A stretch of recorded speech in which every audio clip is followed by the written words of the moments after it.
tertúlia. Meu boa tarde para todos e todas. Hoje é dia 7 de julho de 2010, quarta-feira. Verbete é o 1621. 4 páginas, 41 logias e 11 máximos. O tema é procedimento extra-pauta. A especialidade é a autopesquisologia. Definição.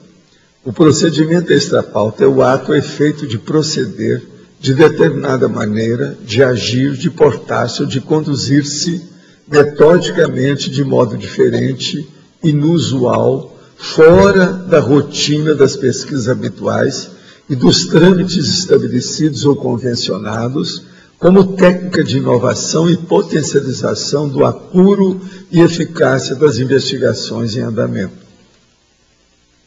A abordagem pesquisística é diferente, o ângulo de abordagem inusitado, a extra-pauta no universo das pesquisas, a exegese ainda não tentada, a saída para novos espaços fora dos contingenciamentos condicionantes, o lançamento do bumerangue ideativo com retorno imprevisto, o raciocínio assimétrico, a ultrapassagem do impérvio, do inacessível e do impenetrável, a trajetória para o ignoto, a análise das linhas opostas, a saída ousada da cronicificação das hipóteses.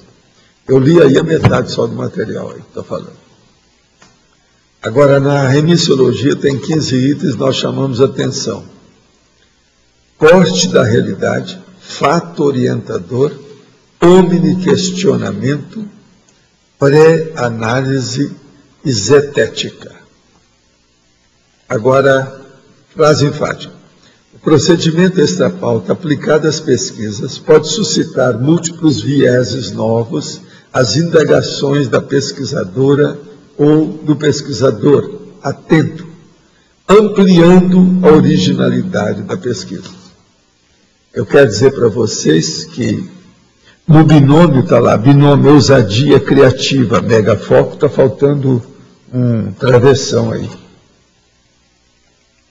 Na verdade, aí não é hífen, é travessão, porque tem uma palavra composta, tá certo? Agora, você admite o procedimento extra-pauta nas próprias pesquisas? Já aplicou tal técnica investigativa? Eu quero dizer para vocês também que nós temos um verbete que eu não falei aqui sobre extra-pauta, não é isso? Mas é outra condição, não é bem assim o problema do procedimento técnico, desse jeito. Agora, pergunta. Estou terminando o doutorado em neurociência. Contudo, os meus experimentos quase sempre dão errados. Isso poderia ser um sinal de que a pesquisa convencional não faz parte da minha proex? Não. É um sinal de quem é jejum, que está começando a pesquisar. Todo início de pesquisa, o negócio está para trás. Isso faz parte do serviço. É preciso haver mais organização e você pensar um pouco mais na metodologia de pesquisa que você está usando para aquele tipo de pesquisa, para aquele objetivo. Isso é que é. Eu não acho que seja, não. Se todo mundo fosse desistir, quando começa a dar tudo para trás em matéria de pesquisa, ninguém ia fazer mais pesquisa. É sempre assim no início, faz parte do serviço. Qual é o megatrafor de uma dupla evolutiva? Sem dúvida alguma, é a evolução conjunta dos dois. Se a evolução está sendo feita com a proex, complexa, etc., tudo, isso aí é o maior megatrafor que eles podem ter. Um ajudando o outro, aquilo dá o sinergismo. 1 mais 1 é igual a 3.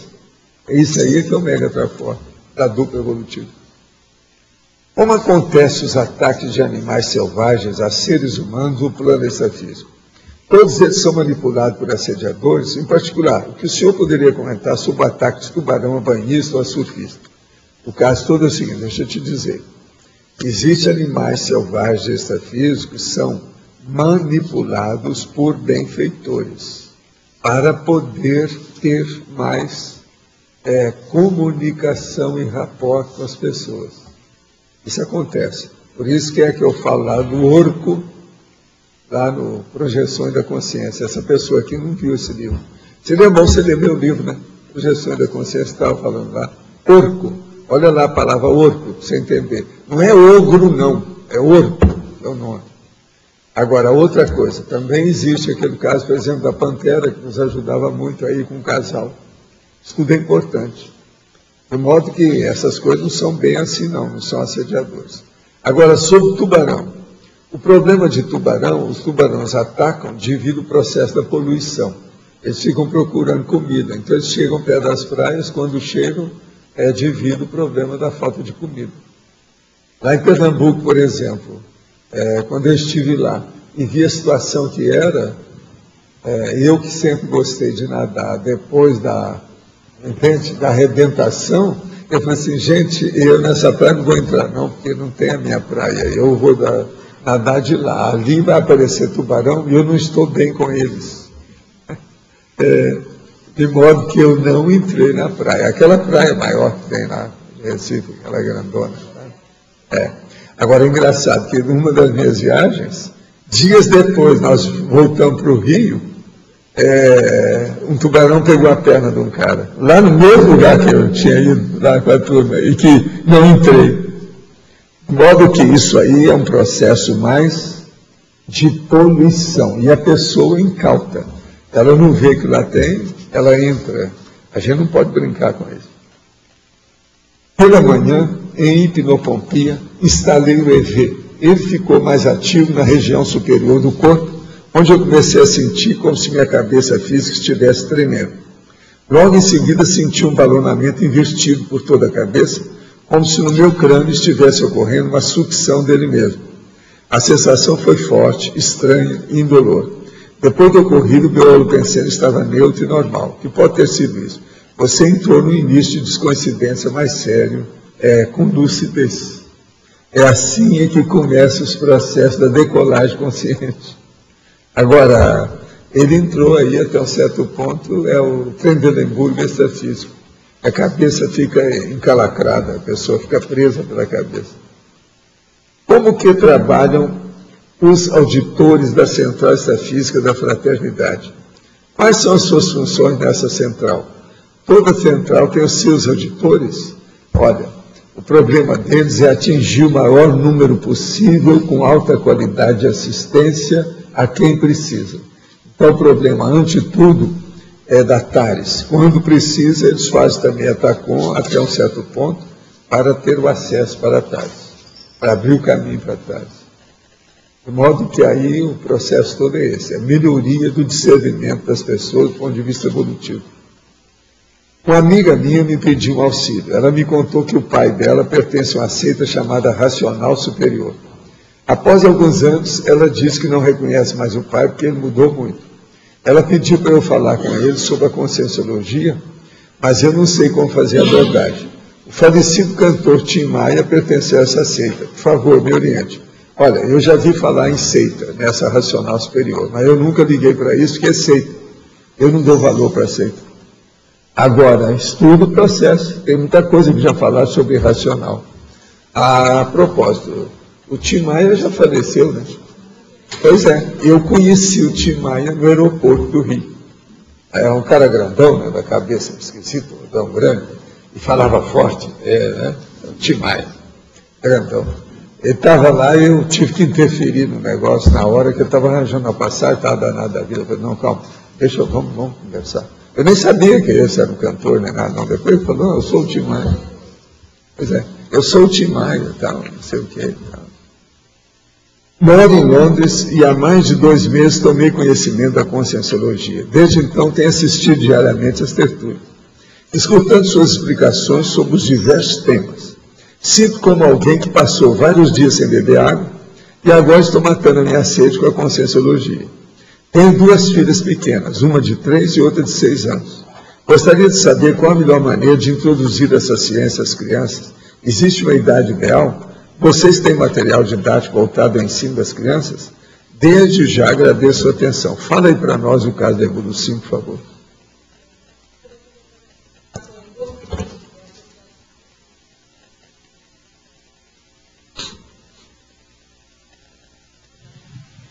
Entre em contato, por favor, com a Evolucim, que é a Associação Internacional da Conscienciologia para a Infância.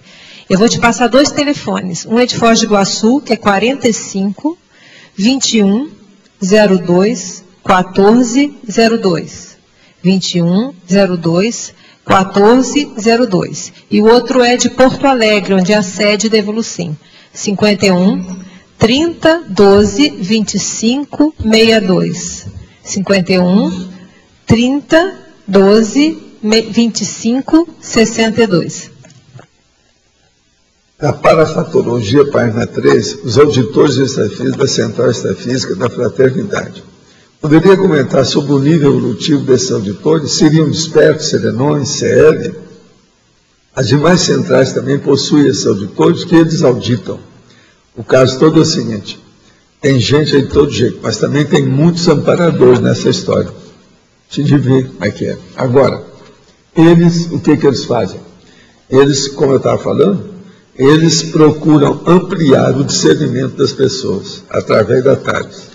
Isso aqui é a base do processo da fraternidade, para melhorar. Na página 38, mitologia, o mito da inspiração sem transpiração. Qual a origem desse mito, na sua opinião? Poderia comentar esse mito em relação ao parapsiquismo? Isso aí são os boas-vidas, é que arranja essa história. Que a pessoa vem e ela tem uma vida boa sem precisar de fazer sacrifício nenhum. O maná cai do céu em cima da pessoa. Isso tudo é manobra, né, de criancice, processo de imaginação, tolice. Sem alto esforço não há evolução. O procedimento parapsíquico poderia se enquadrar na extrapauta? Sim, até um certo ponto, conforme o procedimento. Existe o extrapolacionismo, que é típico, que é o parafenômeno típico do assunto da extrapauta. Extrapolacionismo. Nós também temos verbete que eu falo muito sobre isso. Os procedimentos pré-determinados pela SOCIM patológica seriam o entrave mais comum para a evolução da consciência lúcida perante a multidimensionalidade? Até um certo ponto, sim, mas o problema é o seguinte: a SOCIM, ela não determina nada patológico diretamente. Existe uma porção de ideias, a pessoa que vai pensar aquilo que seja bom. O problema todo, antes de mais nada, é pessoal, é da pessoa. É a tendência que a pessoa tem de fazer as escolhas, a triagem na vida humana. Agora, nós não podemos condenar, a SOCIM é patológica, mas ela não tem culpa disso tudo. Quem tem culpa é a pessoa que escolhe mal, é aquela que não fez boa triagem. Tem que ponderar. Agora, ó, me mandaram aqui um caso do Estadão, que saiu aqui na internet, estadão.com.br nacional. Dilma rubricou programa radical sem ler, diz o PT. Agora, isso são programas radicais, inclusive tem coisa aqui que agora está dando repercussão na mídia toda. Uma das coisas que tem nisso é que lá fala sobre o processo, parece, de aborto, né? Quer ver onde é que está falando aqui? Ela rubricou todas as 19 páginas sem ler. E ali tinha o programa do PT, que tinha uma série de pacotes de papéis dos mais radicais que havia. Agora, mais no final, então estou falando aqui. As propostas incluíam ideias como controle social da mídia. Essa é terrível, hein? A taxação de grandes fortunas e a revogação do dispositivo que torna áreas invadidas indisponíveis para a reforma agrária. Olha só, isso aí mostra, ela que está falando que é contra o MST, aqui está o contrário. Ó. Já estão pegando, então, a incongruência da Dilma, está na cara. Agora, como depois de assinar a papelada, a Dilma viajou para São Paulo, o José Eduardo Dutra teve uma crise hipertensiva, o que o levou a ficar internado no Hospital do Coração até ontem pela manhã. Você lembra o que eu falei? O que tinha no PT para se ter cuidado? Ó, já apareceu um fato, ó. Que dia que será isso? Eu não sei que dia que é que foi. Isso foi ontem? Foi ontem? Foi segunda-feira. Que dia que eu te falei? Na hora do almoço que eu te falei. Lembra do negócio do braço, o povo que agora estava entrando under ataque. Ó. Agora veja, o cara é que estava com ela. Vamos ver quem é esse cara, quer ver? Na segunda-feira, no Tribunal Superior Eleitoral, no que foi acompanhada pelo presidente da legenda, José Eduardo Dutra. É esse que teve um infarto. Ó. Uma crise hipertensiva que poderia levar a um infarto. Ele foi para o hospital do coração. Na hora que estava lá o negócio, atrasou as coisas, o negócio foi. Lembra? Eu cantei a pedra aí para você, isso tudo que eu falei assim, olha, então, esse é o primeiro fato. É se ter cuidado que vão ter outro. Você lembra? Agora, gente, eu queria falar para vocês um negócio seríssimo. Eu estava vendo um filme americano que tem uma das mulheres que eu acho que é a mais charmosa que tem, talvez, em Hollywood, atualmente. O nome dela é Ashley Judd. Ela é magrinha, ela não é uma beleza assim de fechar o comércio, mas o charme da mulher é impressionante, essa Ashley Judd. Você já deve ter ouvido, tem uma do olho grande. Ela é bonita, mas do ponto de vista de presença, a mulher é fantástica. Agora, esse filme tem lá outros grandes atores na história, mas o problema é esse. Um dos personagens dá a essência que eu tenho do processo do belicismo. Ele fala isso. E outra coisa, o filme é sobre o processo de crime que mexe com o problema do exército americano. Então é muito interessante. Agora, qual é a frase? Eu anotei na hora que o cara falou, igualzinho que está lá em português, é isso aqui. Ninguém de uniforme pode pensar por si mesmo. Vamos raciocinar. Ninguém de uniforme pode pensar por si mesmo. Agora veja, isso é que sempre eu falei que é o problema da lavagem cerebral belicista. Mas não é isso. Essa frase também eu já usei para o processo da igreja. Eu falava, ninguém de batina pode pensar por si mesmo. É o Vaticano que manda, é o direito canônico, é o superior é que vai mandar naquele que é o inferior, por causa da hierarquia. Agora, isso aqui é o resumo do belicismo para mim. Vocês estão entendendo? Agora, ó, se alguém quiser ver o filme é bem feito, mas eles tentaram dourar a pílula, porque começaram a liquidar com o exército americano, depois voltaram atrás, porque senão os judeus de Hollywood não permitiriam que isso saísse. Agora, o nome do filme é Crimes em Primeiro Grau. É Ashley Judd, tá certo? Não, esse aí não é bom levar para a sessão pipoca, não, porque é muito de guerra, não é ideal. Se fosse, eu já teria trazido, falado com ele, mas não é. Agora, a única coisa que tem nesse filme boa mesmo é a presença dela e a presença dele. Ele é aquele cara, o morenão, grandão, forte, que é um dos maiores que tem nos Estados Unidos atualmente também, já tirou tudo quanto é prêmio. Mas essa Ashley Judd, ela aparece com várias caras, o jeito que ela vem, a cara que ela faz, em matéria de atriz. Ela é a maior, a meu ver. Ela ganha da Zita Jones, para você ter uma ideia, que é uma coisa brava, hein? Ganhar da Zita Jones não é fácil. A Catherine Zita Jones, essa aqui ganha. No entanto, ela é magrinha, ela não é boazudinha, não tem nada disso. Mas o Freeman, ele já ganhou tudo quanto é prêmio. O papel que ele faz é perfeito. O papel que ele faz. Agora, tem um outro rapaz também que é muito bom. Aí tem um outro, olha aí os nomes. Tem uma jovem, e eles estão tudo lá com a cabeça tudo cortada, tipo, o cabelo cortado, tipo fuzileiro. Tem um outro que é muito bom, um magrelo, narigudo, ele é fora de série. Agora, de modo que isso aí tudo é para a gente pensar como é que eles já colocaram em filme a realidade do belicismo. Isso é perfeito, gente, esse negócio aí da pessoa não pensar por si. Agora, gente, eu queria pedir para vocês hoje, e pedir também para os teletertulianos, ó o meu dedo aqui, na câmera, aqui, o dedo na câmera, para falar para o teletertuliano. Vê se vocês me ajudam. O que eu quero é o seguinte, eu quero falar sobre o profissional que comete deslize, que chateia a pessoa.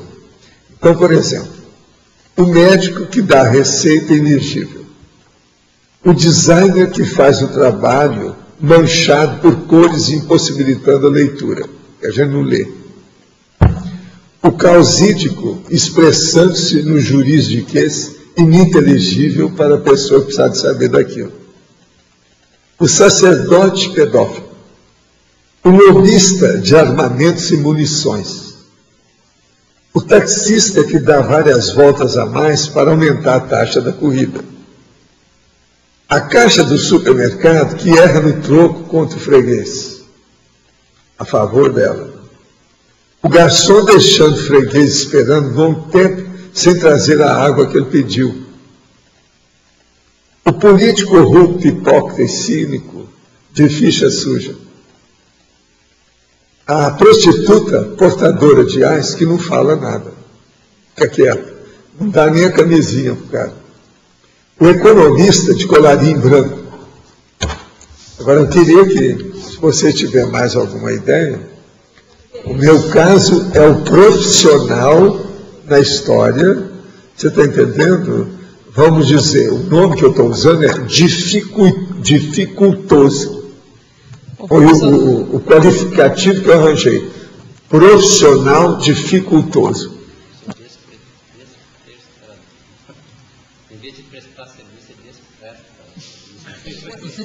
é o desprestador de serviço. Pois é, mas é o dificultoso. Foi a palavra que eu arranjei melhor até agora para fazer. Eu pensei no cabeleireiro, que corta o cabelo demais.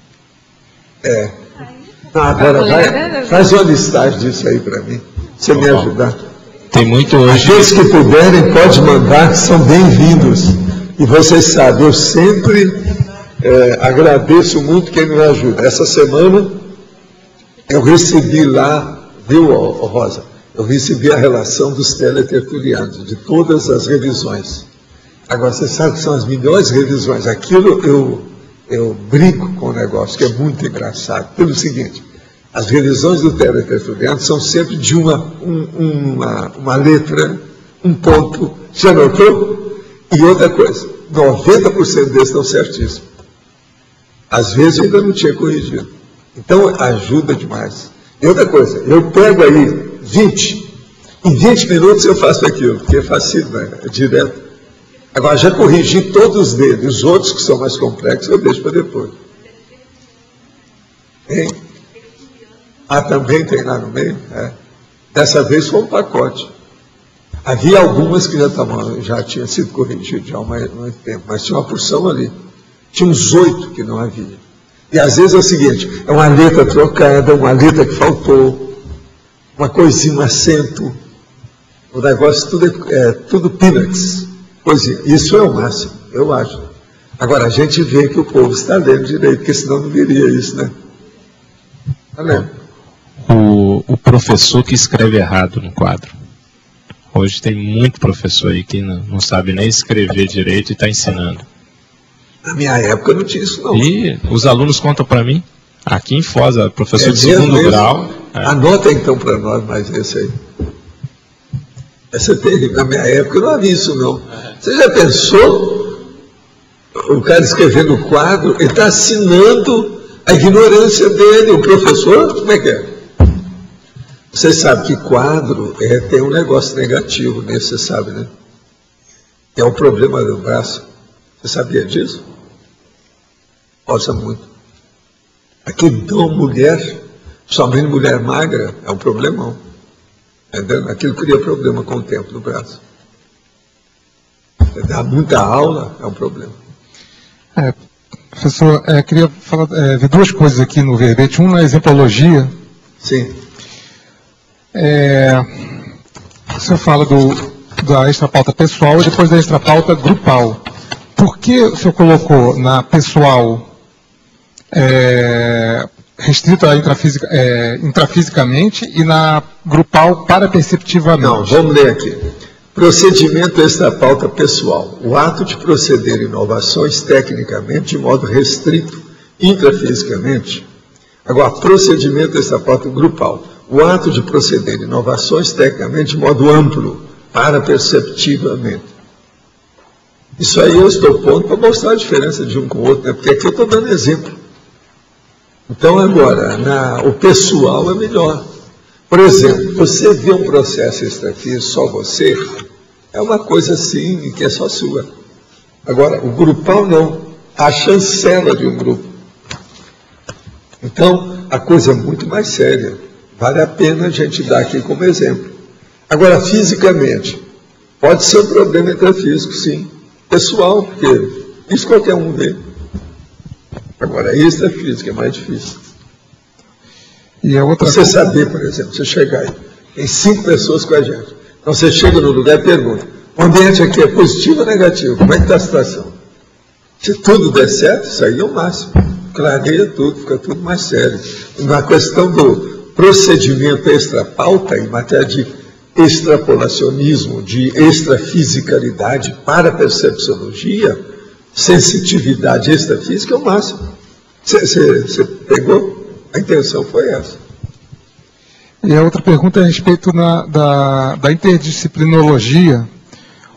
Uma delas é a extrapautologia. Por que você preferiu colocar na especialidade do verbete autopesquisologia e não extrapautologia? Extrapauta aí é de um modo geral, né? Tem uma opção de coisa. Eu mesmo tenho outros verbetes sobre extrapolacionismo e extrapauta e surpreendência. Estou tem relação. Agora, o problema da autopesquisa é que leva a pessoa ao procedimento extrapauta. Se ela não entrar na autopesquisa, não adianta nada. Ela escuta a gente falar aqui, mas às vezes ela não tem experiência nenhuma disso, principalmente do ponto de vista de parapsiquismo. É muita gente que só escuta o parapsiquismo, mas ela não vivencia. Então, o meu problema é chamar a atenção para a autopesquisa, é a pessoa fazer pesquisa.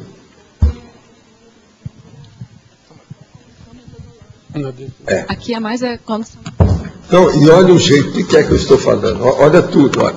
A autopesquisologia, a experimentologia, a extrapautologia, a tematologia, a argumentologia, a confrontologia, a metodologia, a ressexologia. Você olha bem aí o problema como é. A ressexologia aqui no caso é a extrapauta. É o processo novo da história. Agora, a cosmoanaliticologia, essa é das mais bravas que tem. É a análise geral do processo. Isso aí tem que ter muita pesquisa. Entendeu? Análise geral de todo mundo. Agora, você pensa bem. Um grupo que já tenha uma ideia cosmovisiológica. Olha onde nós vamos chegar. A abordagem já panorâmica de um grupo inteiro. Agora, ó, a gente vê que em matéria de pesquisa estão fazendo uma força danada para chegar nisso. Esses programas que eu vi falando aí, o que é que eles têm? Eles juntam 5, 6, às vezes 8 pesquisadores, é o detetive, é o promotor, é o advogado, é o chefe da turma, e eles fazem aquela reunião e cada um fala um trecho. Não, é isso e aquilo, e coloca num quadro. Aquilo já é técnica da cosmovisão. Você está entendendo o que quer dizer? Eles mudaram isso, porque no início o processo de law e order não era assim, não. Eles foram com o tempo, eles foram aperfeiçoando. É aquele nosso amigo lá que escreve isso, é sempre um cara lá que é o maior, a cabeça dessa história. Dick Wolf, é aquele Dick Wolf, é o lobo. Ele é que é o cara que faz mais isso. Agora, vocês já viram, né? Uma outra coisa. Eles são muito chatos, porque eles repetem demais as coisas. Tudo é o seguinte, andando, para dar o movimento, por causa do dinamismo da cena. Eles querem fazer. Os takes são tomados com dinamismo. Então, por exemplo, é aí que entra a loiraça lá, que fala na hora que precisa, e eles já pegam todo o ângulo dela, que pega bem. Bela Horácia, a Alex, você está entendendo? E por aí vai. Agora, não é só aqueles não. Tem o outro que é pior ainda, que é aquele, o Mind, o Criminal Minds, que tem os caras também do avião, que eles conversam tudo dentro do avião, um sentado aqui, o outro lá, o outro tem. Agora, sempre tem os problemas pessoais deles.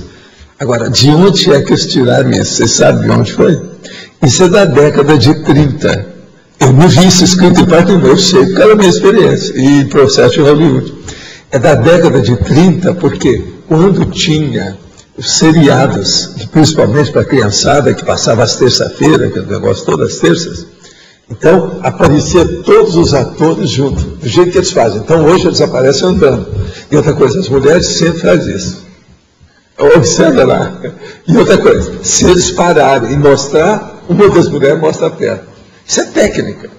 Você está entendendo? Agora você já viu na hora que eles vão andando, que as mulheres estão sendo. Agora, lá pelas tantas, fica rebarbativo, eles repetem muito. Não devia de ser. O problema da chamada muito repetitiva é negativo. Isso eles ainda não caiu. O Dick Wolf precisa de alguém falar isso para ele cortar um pouco. Aquilo é negativo, chama atenção. Mas sempre igual, aquilo fica enfadonho, a pessoa deixa de ver. Ela se enche, satura.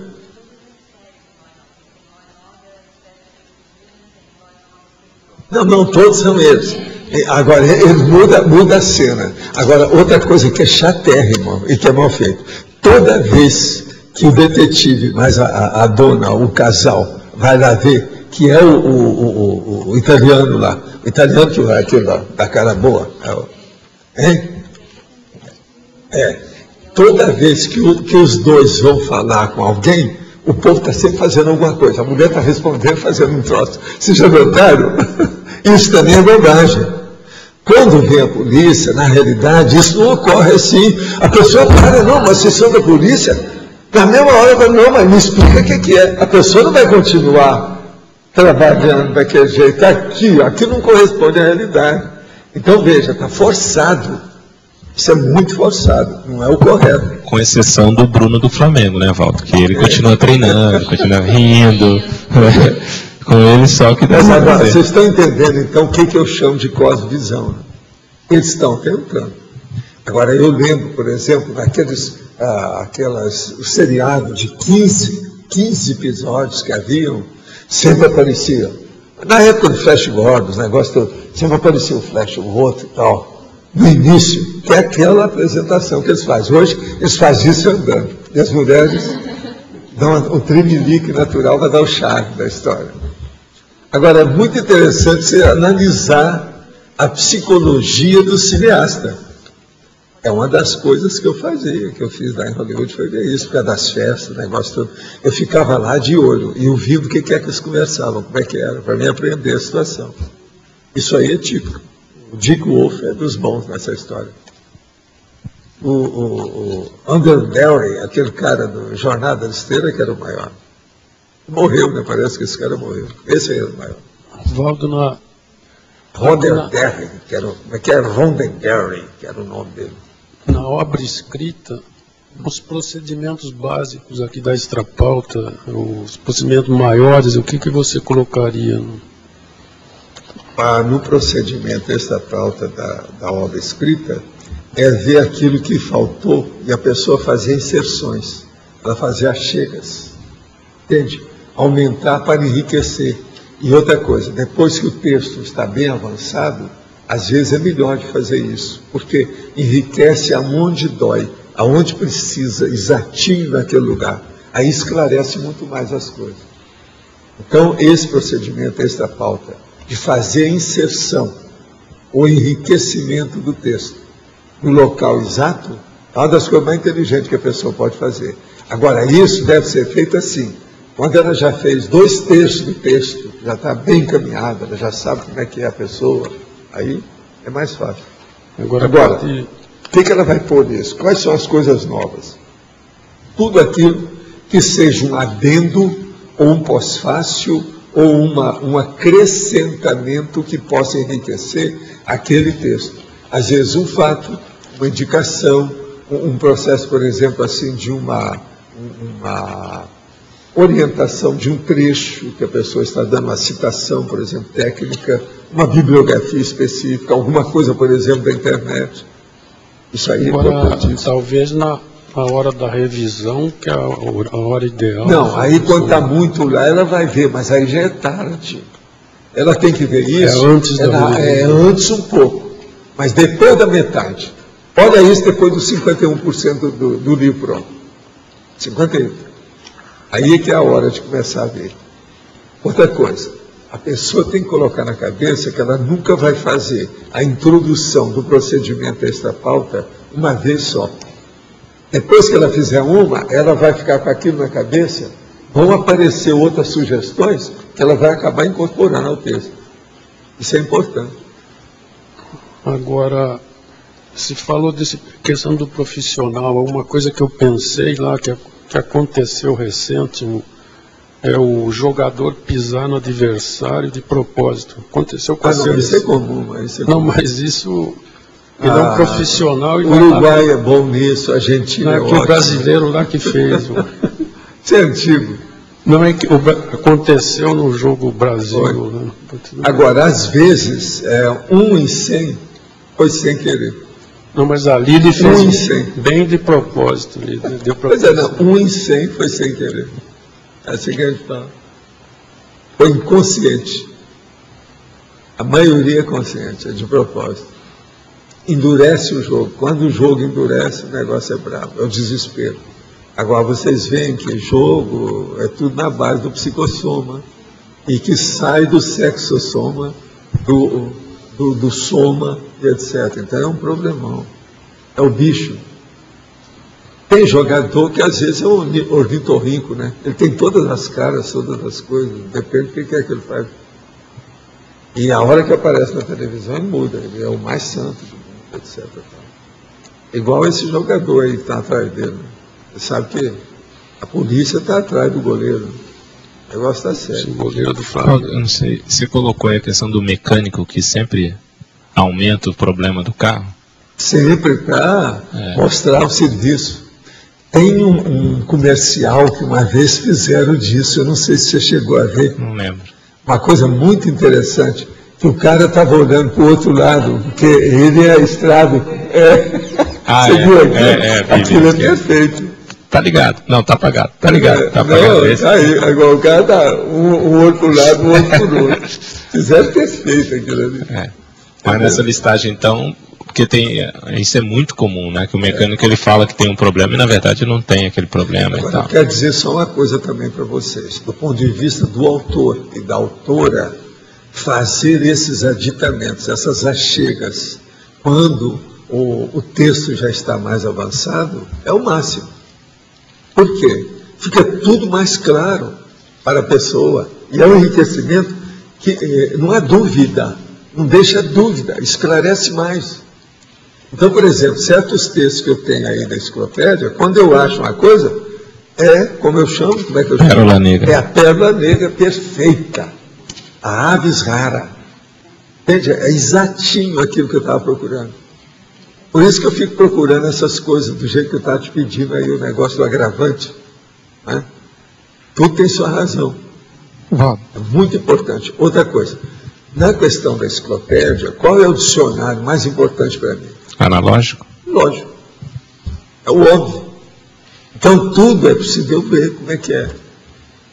Agora, essa questão, por exemplo, do agravante, a dureza para arranjar nesses dicionários. Não é duro, né? Não é duro. Eu te falei uma outra, né? Eu dei 2 para você, o agravante e o outro.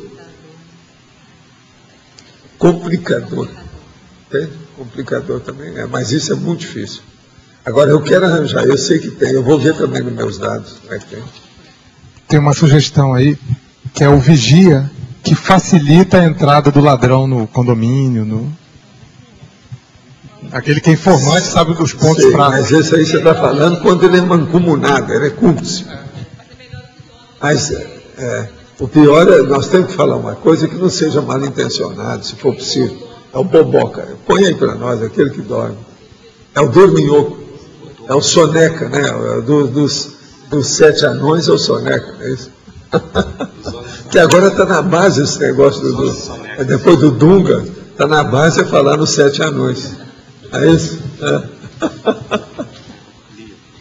O garçom desatento não seria um também? O garçom desatento. Já falou. Não, o garçom eu já falei. É o garçom que deixa a água lá, o cara está morrendo de sede, porque comeu lá uma pimenta e o cara está demorando. E ele, onde é que é? Onde é que vem a água? A água. Mas então. Aqui na página 37, na fatologia, na antepenúltima linha, análise das linhas opostas. Você poderia falar sobre isso? O caso aí é o seguinte, quando a gente começa a fazer as observações de pesquisa, a tendência de toda consciência pesquisadora é procurar as conotações harmônicas, aquilo que encaixa. Então ela faz uma tabela ou uma listagem, uma enumeração das coisas que dão certo. Mas o problema não é esse. Lá pelas tantas ela tem que fazer confrontos mais sérios. Aí ela tem que entrar com paralelismo. Então, em vez dela procurar as linhas que são todas na mesma direção, ela vai ver o que é que choca.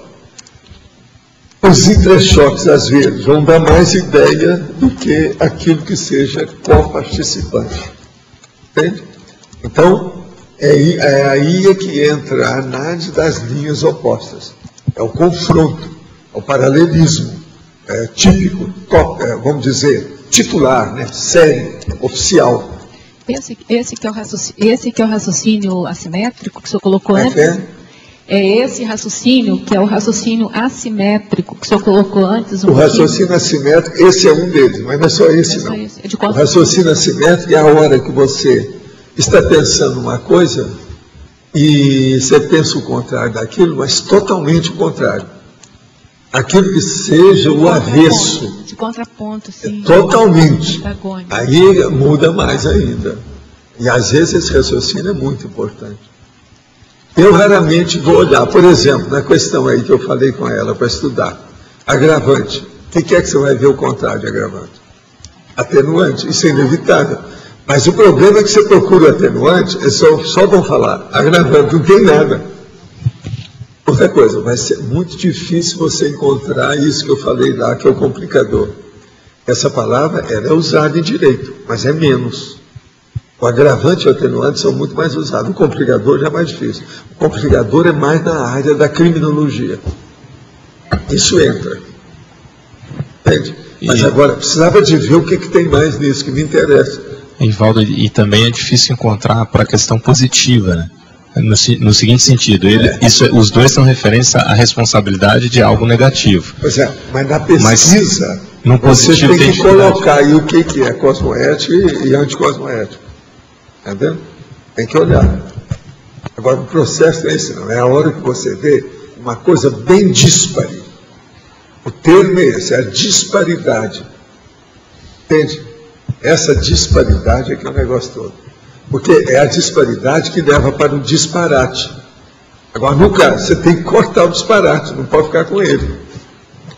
Aí é que é o sério.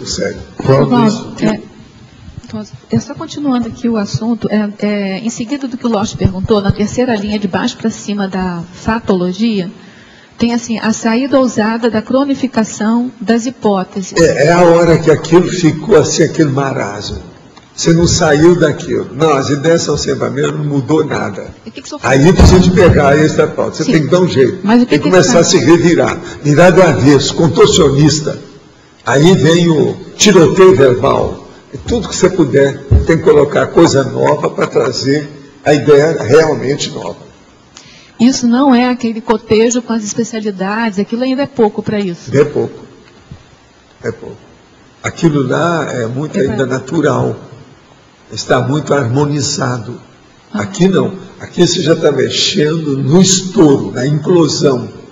O processo está tremendo. A Terra está sob terremoto. Seria assim o raciocínio assimétrico paroxístico, assim? É paroxístico. É vulcânico. Entendeu? Ronaldo, só a questão do assimétrico. Você raciocina pega o assimétrico, mas depois chega a uma conclusão, vamos dizer, uma espécie de dialética lá, que você chega a uma síntese lá da... Sempre. É isso, assim. E isso mesmo. Linhas opostas também. Agora, as linhas opostas, elas sempre trazem alguma luz.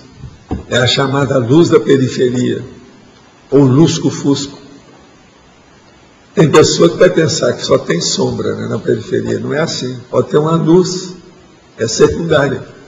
Entendeu? É como se fosse uma vela que acenderam fora da linha, fora da estrada. É uma luz lá, ó. É uma vela que acendeu lá, olha lá. Às vezes é uma estrada vicinal. É aí que entra o viés. É a chamada vertente nova. É o veio que você não pensou. É a pérola negra. É muito importante essas ideias secundárias. Agora, ó, isso dá aí o processo vamos dizer, atenção dividida, tem o problema da penselização lateral, o látero pensênio, tudo entra nisso aqui. Agora, ó, uma pessoa que estiver muito interessada no procedimento dessa pauta, é bom ver tudo que tem lá no dividir e pegar a palavra extra pauta, surpreendência e extrapolacionismo. Com essas três, ele vai amplia a cabeça dele. Quando a gente acha... Tem muito mais do que essas 15 que eu deixei aqui. Tem muito mais. Os 15 nas remissões que eu estou mostrando. A gente está lendo um livro ou um artigo e acha uma assimetria. Mas ali o autor fez uma... Eu geralmente coloco aquele processo meu, aqui, ó, o que eu ponho? Geralmente eu ponho na margem, eu ponho isso aqui, ó. Esse aqui é o meu signo de mais de meio século, 60 anos que eu faço isso. Toda vez você vai ver livro lá embaixo, está escrito isso aqui, foi eu que coloquei. Agora você vai olhar, tem alguma relação uma coisa com outra. Agora, isso aqui pode ser 50 coisas, mas indica já alguma coisa básica. Por exemplo, pode ser uma relação, pode ser um antagonismo, pode ser uma série de condições. Tem mais ou menos 50. Uma vez eu fiz uma relação, deu mais ou menos 50. Na estrangeirismologia, poderia colocar também Open Mind, ou Open Innovation, que agora na administração, quando você procura resolver um problema não só internamente na empresa, e sim com outras empresas, a gente chama de Open Innovation, né? Inovação de fora, um abertismo para a inovação. Caberia aí? Põe aí para nós, a Rosa já está. Aproveitando esse contexto, na empresa, né, o procedimento extrapauta, de certa forma, ele estando intrínseco dentro do processo empresarial, ele ajuda na inovação. Como a gente pode manter esse holopensene de inovação através do apoio do procedimento extrapauta nas empresas? Fazendo associação de ideias entre o novo e o velho, entre aquilo que você está trazendo com as coisas já existentes. Agora, associação de tudo. Olha os detalhes para fazer associação. Não adianta fazer no grosso aquilo que é o óbvio. Tem que ver a nuance. É na nuance que o negócio pode aparecer. Agora, as nuances mais difíceis que tem são aquelas que dizem respeito às pessoas. É o processo psicológico, o problema da personalidade em si. Olha isso que vale a pena. Nuance. Esse caso, reforçando essas nuances, preferencialmente quanto às pessoas. Né? Trabalhando fortemente... Você olha por aí. Agora veja o que é que tem. Compara uma coisa com outra. E você, se for começar a ver, não tem jeito de você tirar o corpo da forma. Porque tudo tem um conforme nessa história. Por exemplo, a hora que você vai falar de gente, você vai falar de pessoal. Hoje tem até nomes diferentes para o departamento pessoal, já não chama mais assim. Gestão de pessoas ou... Não, tem vários nomes. Gestão de pessoas. Então, a hora que vem a gestão de pessoas, entra o gestor. O gestor já é o gerente antigo, é o executivo, é o patrão. Você está entendendo? Então, é uma opção de nome. Então, tem que ver aquilo que está na ponta. Agora, não vai no bico do que está na ponta. Veja a decorrência disso e compara uma coisa com outra. Quando você for comparar, fala assim, não, mas isso aqui tem um dado que não tem nesse. Às vezes, aquilo que está sendo usado hoje está muito simplificado. O outro era mais rico. Então, isso é importantíssimo. Você não esquecer os dados de riqueza que havia no contexto antigo. O que eu vejo assim também é você dar mais disponibilidade para as pessoas, para elas pensarem em coisas não diretamente relacionadas à atividade pontual. Aí vem os processos das metáforas que eles usam para ficar mais fácil, para os bobocas entender mais rápido uma coisa mais complexa. Hoje estão usando demais isso. Todo esse negócio, DPA, PPA, que os troços tendo MBA, eles estão procurando facilitar isso aí para os bobos. Está certo, é o caminho, é o processo tecnológico. Mas não é ideal isso não, escapa muita coisa. É que a gente vê que na inovação, quando você consegue simplificar alguma coisa que tem um contexto complexo, você ajuda muito na inovação. Não, é o que eles querem. Eles querem fazer, descomplicar o complicadíssimo. A tendência é essa, de uma maneira que não gaste muito dinheiro e que anda rápido e que muita gente atenda, interesse e outra coisa, compreenda, entenda rapidinho. Mas isso é bobagem também. Quando a gente simplifica demais as coisas, sempre mutila o contexto. Olha bem isso. Toda compactação, aquilo que em inglês chama de abridge, é a condensação. Tudo que você faz condensado demais, é por isso que eu falo dessas maquininhas. É preferir fazer um negócio grande. Vocês sabem que agora eu estava olhando o Ford lá, sabe? O tal, eles vão fazer um grandão. Você viu aquilo? Vai sair um grande maior. Quer dizer, já teve alguém inteligente lá no meio. Apareceu um inteligente.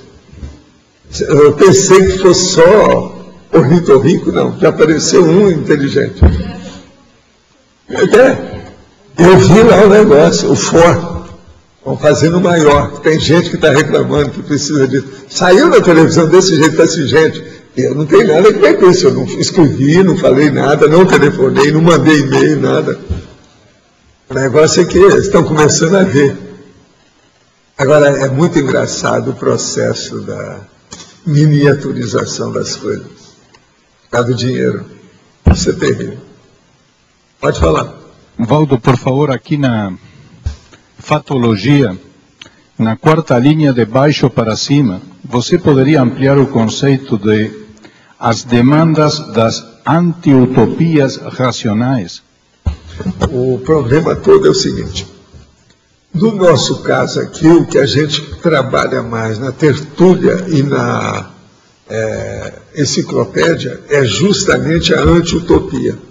Agora, de uma maneira racional, lógica, ponderada e, vamos dizer, verbaciológica, da verbação, da experiência da pessoa, dentro do princípio da descrença. Então, é a anti-utopia. Então, por exemplo, nós falamos sobre processo de parapsiquismo. Para a maioria das pessoas, isso é utopia, isso não existe. Não tem parapsiquismo, isso tudo é bobagem. A pessoa não tem nada depois que morre, isso tudo desaparece. Então, veja, essas anti-utopias nossas são racionais. Nós, então, falamos assim para a pessoa, olha, existe a reencarnação, existe vida sucessiva. Você tem a seriexialidade das suas vidas. Você teve vidas prévias. Mas nós não provamos para todo mundo aqui, não. Agora, você pode provar para você. Olha a anti-utopia. É a anti-utopia do princípio da descrença. Faça a sua experiência que você vai comprovar para você. Saia do corpo, você vai ter ampliação da sua retromemória, quer dizer, retromnemônica, a retrocognição. Isso vai mostrar a realidade para você. Então vale a pena pensar. Quer dizer que aí onde você está dizendo as demandas, está dizendo as demandas de pesquisa que necessitam essas anti-utopias. A demanda de todo jeito, e também aquelas pessoas que estão procurando o buscador borboleta, aquele que está demandando coisa nova, está atrás daquilo, está ávido de saber alguma coisa, tudo pega. Né? Somos só nós. Né? Sugestão de profissionais incoerentes. A costureira que dá o preço de uma barra da calça e na hora de pagar explica que o preço é o dobro, já que for 2 barras. Essa passou pela experiência, a Lorela que escreveu, deve ter passado por isso, está na cara. os donos de jornal, revista ou TV brasileira que dizem que seus veículos são imparciais, mas na verdade nutrem simpatia por determinado candidato e partido. Nos Estados Unidos, jornais e revistas costumam explicitar por meio de editoriais quais são seus candidatos preferidos durante o tempo das eleições. No Brasil, só o Carta Capital adota tal procedimento. Ele está certo. O arquiteto que esquece de colocar todas as cotas essenciais à execução do projeto. Isso é comum na nossa profissão devido aos prazos apertados, mas o essencial é a correção. Essa é a arquiteta voluntária da Intercamp de Recife, a Silvana. Hein? O revisor que faz hiperrevisão do texto. É hiperrevisão, está certo, isso aí existe. O cirurgião que esquece algum instrumento dentro do corpo do paciente. Essa está boa, isso aí é lógico, é da Mabel. Né? Profissionais desviados de suas funções são comuns, considerando nossa sociedade capitalista e a condição do meio que nem sempre favorece o autodescobrimento que maximizaria a atividade das pessoas. Exemplo, psicólogo projetista. Médicos, paramédicos, profissionais da saúde que são tabagistas. Professores que batem, agridem fisicamente e gritam com os alunos. Militares policiais que corrompem a ética e se vendem por dinheiro. Funcionários públicos que aderem ao negocinho e fazem suborno. Policial que rouba dos bandidos. O juiz que condena o inocente e liberta os culpados. O médico que erra no diagnóstico. Motorista de ônibus que dirige como se conduzisse carga e não pessoas. O enfermeiro que aplica a medição errada.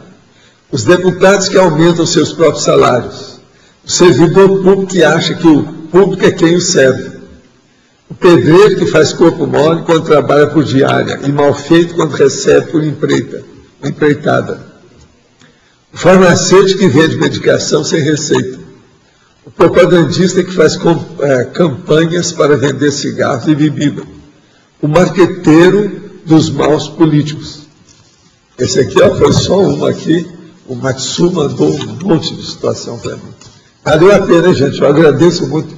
Isso vai ajudar muito aqui a minha pasta já. A pessoa ficar enriquecida. Valdo, tem umas aqui que eu fiz também.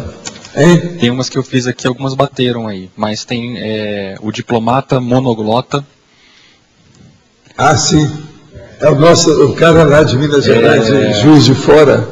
Isso é complicado. É bem complicado. Anota esse aí. O jornalista analfabeto. É o jornalista anarco. Esse também é complicado. O professor de educação física sedentário. Não, sedentário é pior. Sedentário é pior. O atleta que usa anabolizante. O policial criminoso, que já foi falado. O cardiologista obeso. Pneumologista fumante. Que aí bateu um pouco com o que foi falado. Eu já tenho verbete, que eu já falei umas coisas dessas que eu não posso repetir. Aqui da onicofagia, psiquiatra, a freira grávida. É coisa pior que a freira grávida, essa é terrível. Você falou do jornalista. Val. O jornalista que inventa a notícia. É igual aquele lá de Estados Unidos. Estados Unidos. Terrível. Faz a ficção. Agora, gente, o senhor poderia ampliar o entendimento da questão 730 do consensograma, página 123, o que significa retroprocessamento bioenergético consciente? 713. Como convive você com os reprocessamentos energéticos conscientes entre o Corona Chakra, as intenções e eficácia pessoal? O problema é o seguinte: como é que você faz com o problema da energia que você trabalha? O Corona Chakra é das coisas mais difíceis que tem para você estudar. Toda vez que o Corona Chakra começa a funcionar mais, a tendência da pessoa é sair fora do corpo, da descoincidência. Então isso é um problema. Agora, quais as intenções e eficácia pessoal com esses reprocessamentos energéticos conscientes? O que é que você está fazendo em favor da assistência aos outros? Então o problema todo é esse aqui. reprocessar energeticamente, com consciência, entre o coronochakra, as intenções e a eficácia pessoal. Aqui, ó, entra a interassistencialidade. Esse aqui é o caminho que a gente está querendo chamar aí, mais atenção da história. De modo geral, é isso. Eu não sei se deu para esclarecer mais. Agora, seria bom você estudar toda essa folha de avaliação aqui, que é a mega chacralidade. É a folha de avaliação 36. Que aqui tem muita coisa antes e depois. Se a pessoa ler as questões anteriores e as posteriores, ela vai entender mais o que significa 713. Por exemplo, a anterior é o seguinte: qual a sua performance ante as catarses autoconscientes das suas energias íntimas no desencadeamento dos fenômenos parapsíquicos? Esse aí que está bem claro. A 714. Qual a excelência das suas defesas energéticas e do desempenho prático dos seus sensoriamentos sacrais?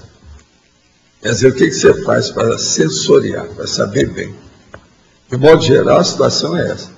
Vamos analisar o problema dos chakras. É a mega chacralidade, como eu estou chamando lá. A coisa é séria.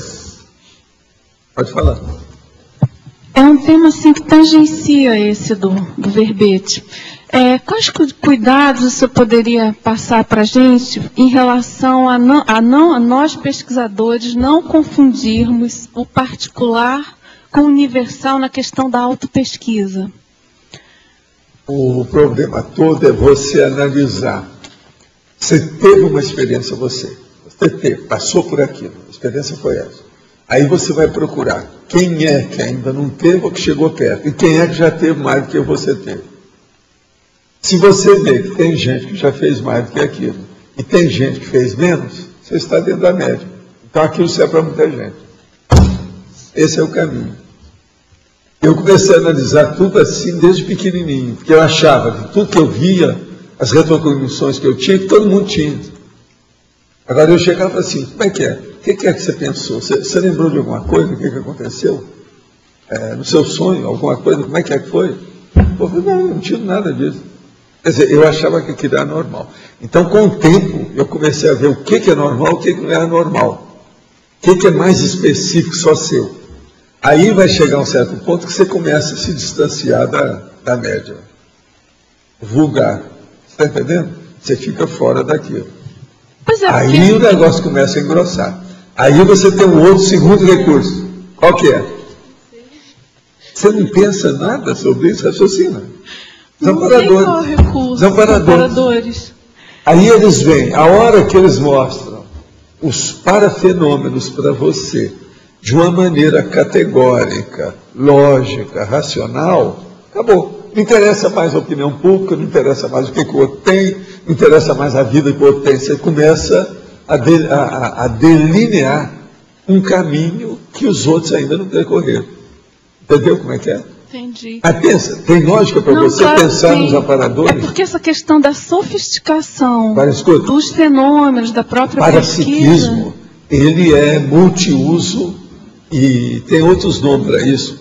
Quando a própria, ele retroalimenta, mas tem outro nome para isso. Quando a pessoa, o próprio aparelho... Moto contínuo. É o moto contínuo, mas não é ainda isso. O que eu quero dizer é o seguinte, de autossuprimento no feedback. Ele tem autossuprimento no feedback. Você entendeu? Então, isso é mais do que o moto contínuo. Atenção.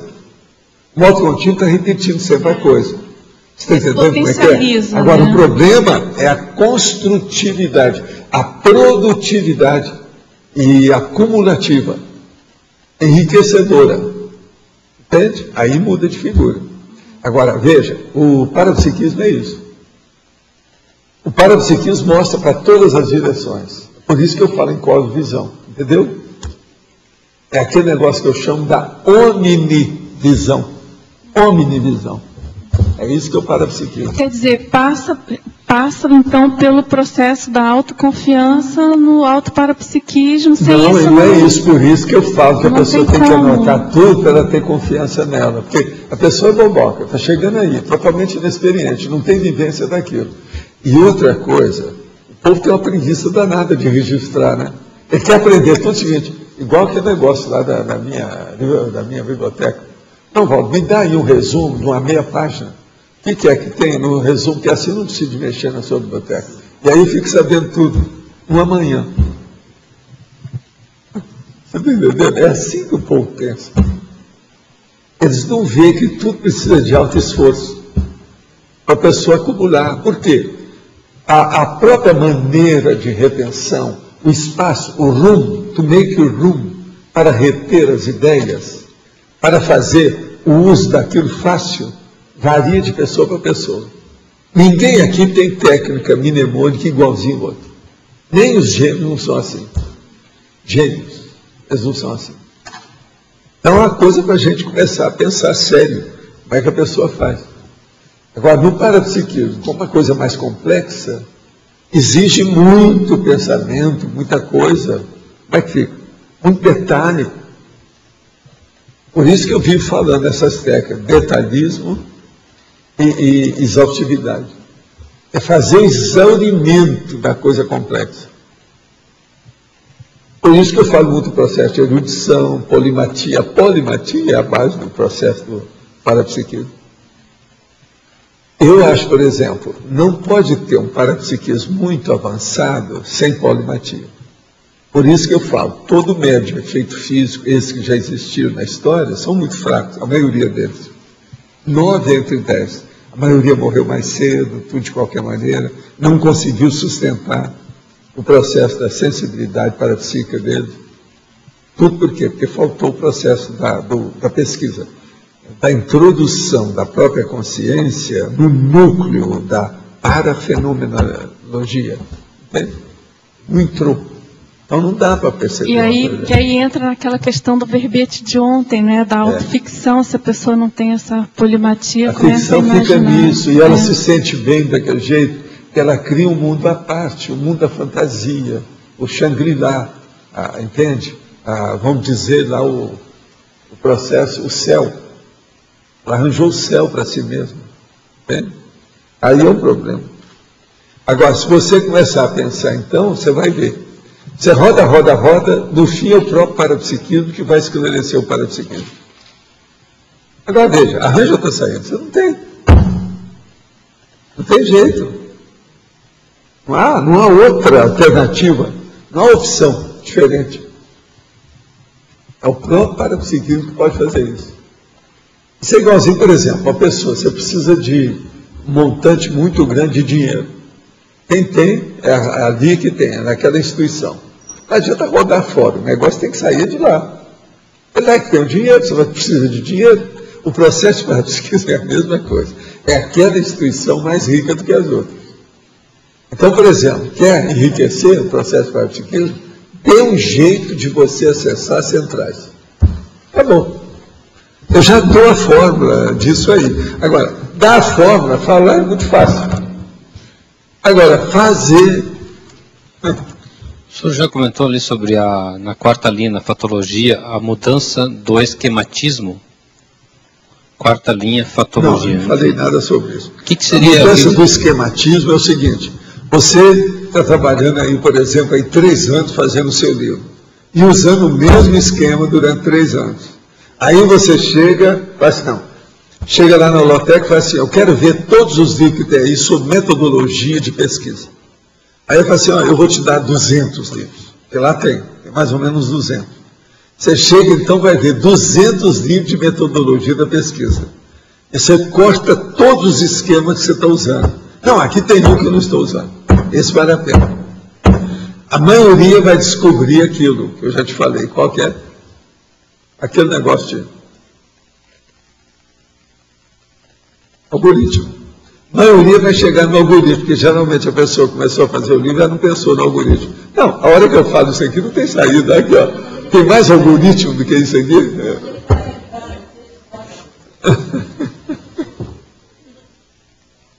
Então, é algum ritmo diferente. Algum ritmo diferente. Algo de algum ritmo diferente. É o abertismo para mexer no seu esquema, até mesmo mental ou de pesquisa. É estar aberto para mudar o esquema de pesquisa. Eu, toda vez que eu começo a fazer umas coisas, eu estou usando sempre o mesmo padrão, eu faço, eu vou parar, isso aí não dá, tem que fazer outra coisa. Dá certo. Senão eu sempre deixo alguma coisa, algum rabo, ou alguma coisa lateral. Eu não vejo tudo. O mesmo esquema sempre não dá certo. Ajuda. Mas depois de certo tempo, ele fica embaraçoso. Ele trava.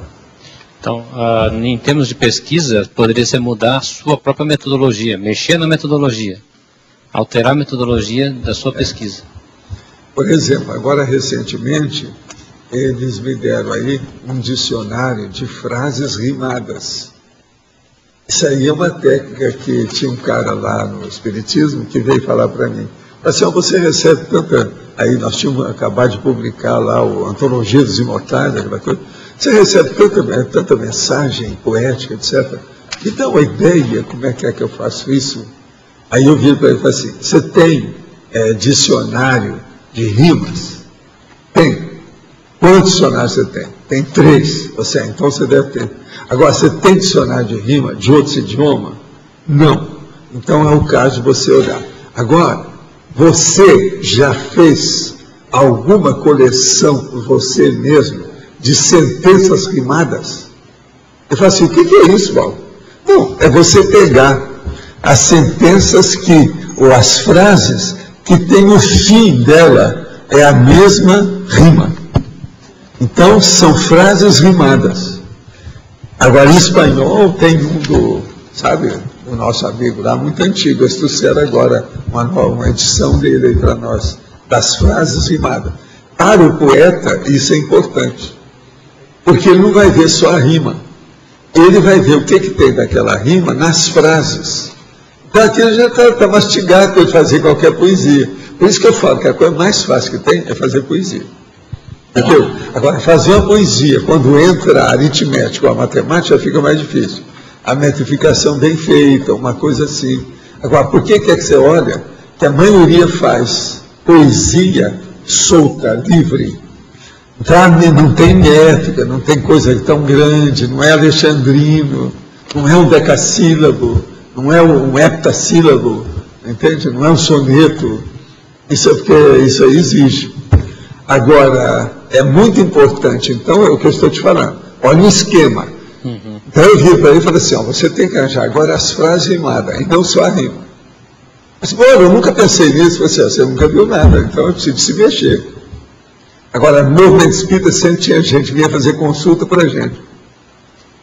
Baseado no seguinte, eles acham que o médium que recebe poesia é superior ao outro que recebe, o psicólogo que recebe prosa.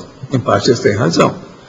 E outra coisa, o psicógrafo, para receber grandes mensagens, ele tem que ter um gabarito, uma bagagem intelectual adequada daquela área. Isso é do livro dos médiuns. Todo mundo já sabe dessa história básica. Agora, então, se tem todo cara que recebe poesia, que aquela poesia está boa, ele já deve ter sido poeta nas vidas anteriores. É o óbvio. Por isso que quando eu deixei o movimento espírita, eles falavam que eu era um fulano que era o pior, porque durante a minha vida eles achavam que eu era um grande poeta inglês. Depois eles acharam que eu era um péssimo poeta francês. Na hora que eu deixei, mudaram a minha reencarnação.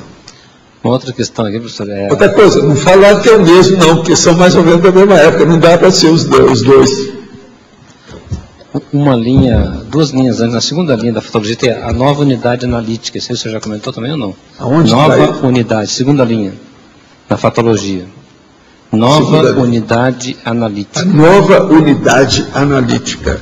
O problema é o seguinte, tudo a gente tem padrão para analisar as coisas. Exegética, hermenêutica, interpretação. Então, você tem aquelas unidades de medida. O que você usa? Você vai analisar alguma coisa, o que você usa? Então, você tem que arranjar as novas unidades. Aí é que entra o procedimento Extra Pauta. Uma coisa muito séria no Extra Pauta é o poliglotismo. Uma pessoa, por exemplo, ela escrevia muito em português. Aí ela resolveu estudar, por exemplo, francês. Ela começa a mudar tudo. Aí o texto dela começa a aparecer estrangeirismo francês, o galicismo de tudo quanto é jeito. Isso faz parte por causa do novo esquema, um novo padrão. Isso aí faz parte do serviço dela. Vale a pena. É a nova unidade analítica. Entende? Agora, a mesma coisa. Uma pessoa estava estudando as coisas, mas tudo do ponto de vista da eletronáutica. Aí ele começa a estudar o processo da Conscienciologia, ele já quer colocar os problemas de energia, de parapsiquismo, etc. As unidades analíticas mudaram. Você entendeu, né? O que é unidade analítica? Waldo, essa questão de mudança de esquema, no caso teu, por exemplo, na enciclopédia, nas obras, quais os exemplos assim de mudança de esquema? Seria coisa de conteúdo, parece, né? Mudar o conteúdo da pesquisa. Não, aí depende das características da pessoa. Por exemplo, uma pessoa ela é mais rica na mudança de esquema se ela é boa para fazer as curiosidades e enigmas, a enigmística. Então, por exemplo, algumas pessoas dessas que queriam enriquecer o texto, eu dei para elas uma coleção da revista, essas, enigmística, palavra cruzada, e outras coisas nesse sentido. Aquilo dá uma visão de conjunto, aumenta a cosmovisão da pessoa em matéria de metodologia e esquema. Ajuda. Mas o caso... Eu, por exemplo, eu comecei com isso muito cedo. Devido ao gibi, Tico-Tico, a minha mãe, carta enigmática, aquelas coisas todas para participar de concurso. Isso me deu uma visão enorme das coisas. Veja bem, o primeiro livrinho que eu fiz no curso primário o título dele era Curiosidade. Já viu o que é que não tinha. E outra coisa, tinha desenho que foi eu que fiz. Grandão. Para não ser só cópia. Porque senão você copiou isso. Não, eu desenhei. Então o original era desse tamanho, eu coloquei ele desse tamanho. Tudo dentro das proporções, etc. Tal, perspectiva, é claro, escuro, achuriado. Era muito importante o achuriado. O dia que eu descobri esse negócio de achuriado, eu falei assim, isso é o máximo. Escrevi a palavra enorme, achuriado. Isso aí é que... No caso eu queria saber, por exemplo, no caso da enciclopédia, o que você já mudou em termos de esquema? Né? Ixi. Bastante. Ixi. Mas, vamos dizer as coisas. Isso aí é que eu mudo toda hora. Por exemplo, no dia de hoje eu estou mudando uma coisa que eu estava estudando e o Antônio também andou estudando com vocês. Viu? Apareceu no trabalho de vocês. Que é o negócio do selfie. Selfie. Então, eu tinha lá self-performance. Que você, performance, hoje já está um pouco aportuguesado, mas eu gosto de usar no original em inglês. E às vezes também é francês, né? Performance. Agora, o que se passa? Às vezes eu estava colocando a auto-performance. Tem até uma listagem de auto que eu coloquei auto-performance. Então, o que eu fiz? Em vista do self-performance hoje, está sendo usado internacionalmente, mas com hífen, eu coloquei todos eles como self com hífen. Mas, aonde está o auto-performance, eu coloquei entre parênteses. Entendeu? Isso é coisa de hoje, de manhã. É porque ele passou a ser usado assim, também fora. Não, agora, com isso, eu pego desde a página 1. E eu estou chegando a 7.000 páginas. Eu vi as 7.000 páginas rapidinho. Pelo Find é fácil. Agora, eu sei, por exemplo, quantos tem. É muito fácil você ver. Só de self-performance tem mais de 20. As coisas mais diferentes. Mas agora, existe outro. Tem, por exemplo, esse auto-performance que eu deixei na listagem aportuguesada. Tem, por exemplo, outros mais assim, técnicos, que tem um prefixo junto com performance. Já tem uma série deles. Então, isso que eu estou te falando, isso é todo dia. Agora, é lógico, a enciclopédia vai melhorando cada dia mais. Matéria de forma, de enriquecimento de dados, palavras diferentes. Isso é inevitável. Agora, no caso da performance, como a palavra de origem estrangeira, o selfie também é melhor porque para acompanhar. Para acompanhar. Mas agora, por exemplo, eu prefiro, às vezes, colocar tudo. Conforme o lugar que permite, eu coloco, às vezes, 2, 3, dois, três idiomas, expressões de 2, 3 idiomas, para clarear tudo para a pessoa na hora, porque assim melhora tudo. Você deixa entre parênteses, o parênteses é uma bênção, ajuda demais. Além do parênteses, tem a chave. Eu evito colocar chave nas coisas. Sabe o que é a chave, né? Você sabe o que é parênteses. A chave ela é quadrada assim. Agora o parênteses ela é redondo. Agora você faz o parênteses, mas lá dentro você tem que fazer o negócio que está entre parênteses. Ali é entre a chave. Eu evito o máximo a chave, para não complicar. Porque o povo não entende isso. Dá problema. E outra coisa, já teve cara que eu coloquei a chave, ele chegou e falou assim, você errou aqui, veja. Isso é um problemão quando é assim. Eu evito tudo que a pessoa vem fazer e passar pelo porco. O porco é fazer essa, vamos dizer, anti. Tudo que é o anti. Você está entendendo? O paralelismo negativo da história. Aí não dá certo. Isso aqui é a anti-revisão total. É terrível. Isso aí, você está mudando isso todo dia, toda hora, mudando coisas. Eu mexo nisso o tempo todo. Agora, vale a pena. Tem que olhar como é que é. Agora, outra coisa, eu tenho que olhar e ver tudo também depois como fica o texto. Devido ao problema de ficar tudo certinho, de acordo com cada verbete. Se o verbete é recente, ainda ele não tem as linhas, então a quebra de página não está certa. Se eu não corrigir, um verbete entra na página do outro. Então aquilo tem que ficar certinho. Isso a gente vê o tempo todo. Não tem saída. Agora, hoje, a coisa mais fácil que tem fazer verbete, porque está tudo já dentro da técnica vamos dizer, da cibernética, né? Tudo certinho.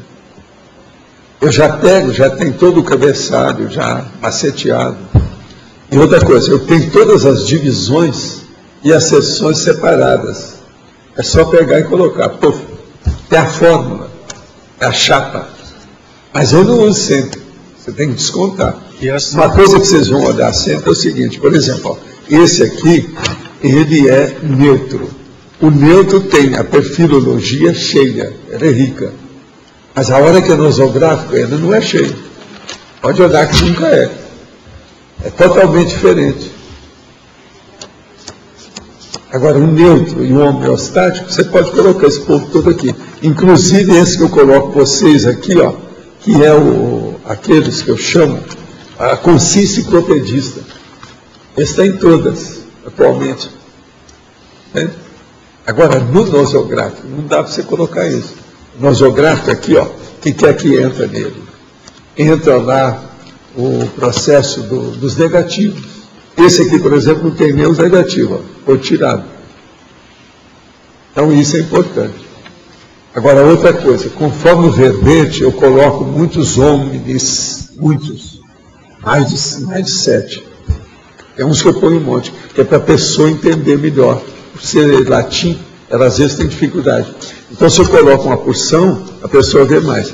Esse aqui, por exemplo, ó, ele tem 1, 2, 3, 4, 5, 6, 7, 8. Esse está mais ou menos dentro do normal. Aí essa pessoa entende logo. Homo sapiens curiosa, ela vê logo no seguinte. Mexer muito. Né? Toda mudança tem que ser retroativa também, né? Se muda. Tudo eu tenho que ver como se a enciclopédia ou o verbete começasse a ser feito naquele momento. Tudo eu tenho que rever o que eu já fiz. Senão eu começo a cometer barbaridade, né? A repetir as coisas ou fazer qualquer coisa que não esteja correta. Professor. Eu tenho que ver tudo que tem. Às vezes eu percorro as 7.000 páginas durante 3 horas para ver só uma determinada expressão. Agora eu vou coletando aquilo, aí dá uma outra ideia. É aí que entra o esquema. Esse atualmente é o esquema melhor, novo que eu uso é esse. Esse eu não tinha. Hoje, por exemplo, está muito mais difícil para mim fazer um verbete das letras separadas do que fazer no texto geral já da enciclopédia. Você está entendendo? Eu evito. Se eu for pegar, por exemplo, as 26 letras que eu tenho lá, muitas delas mais de 1000, ali é mais difícil, porque eu não tenho jeito de pegar e fazer os tópicos, a alfaiataria do pensamento. tirar os tópicos e levar para um lado para o outro. Tem que trabalhar, então o negócio é mais difícil. Você está entendendo? Agora, por exemplo, eu posso fazer isso fácil. É só pegar lá e colocar lá dentro um bruto. Depois eu picoto aquilo e coloco no líquido. Você está entendendo? Isso tudo é processo sério. Mas eu nem sempre faço isso, não.